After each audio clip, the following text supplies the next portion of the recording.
Lincoln and Douglass. Who knew that a former slave stripped of his family and any possession could have a profound impact on a U.S. president?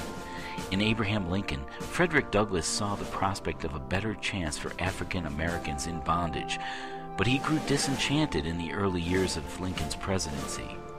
Their goals were very different. Douglass strove for an end to slavery. Lincoln wanted to preserve the Union even if slavery was not abolished. In time, Douglass grew to understand Lincoln's wisdom and patience in graciously eroding the status quo instead of a doomed attempt to impart sweeping change on unwilling hearts and minds. Later, Douglass followed Lincoln's policy of patience in his own efforts. Douglass and Lincoln met on just 3 occasions. The first meeting was initiated by Douglass, who was compelled to address the president on the conscription of black soldiers into the Union Army. Douglass traveled to Washington and took his place in a line where no African American had ever stood, on the back steps inside the White House. Upon learning that Douglass was in line, President Lincoln saw him immediately. Much to Douglass's surprise, the president poked fun at him for his criticism. The second meeting was initiated by Lincoln, who sought valuable counsel from Douglass for the possibility that the Confederacy might prevail in the war. Douglass's third and final meeting with Lincoln came at the second presidential inauguration. Douglass was nearly arrested, for no other African American had ever attended an inaugural ball. Lincoln interceded, and the incident further cemented the friendship and respect between the two.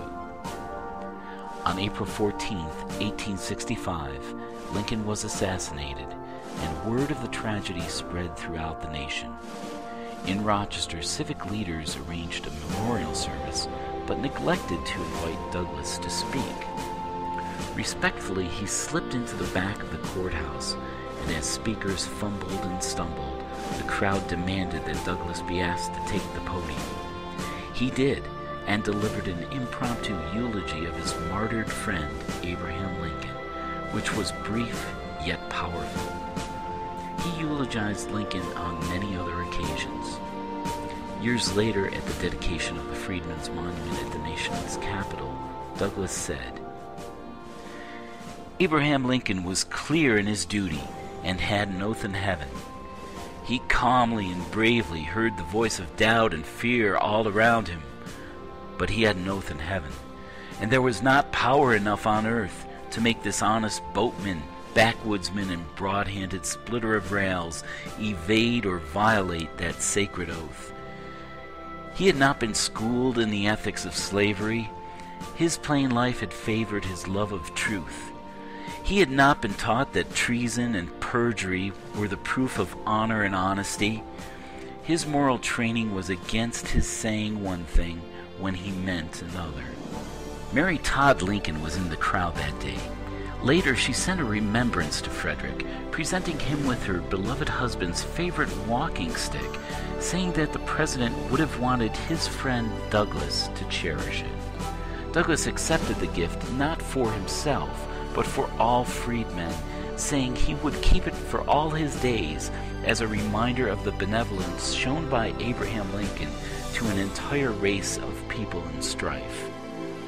Such was the respect, honor, and friendship between two great Americans, Abraham Lincoln and Frederick Douglass.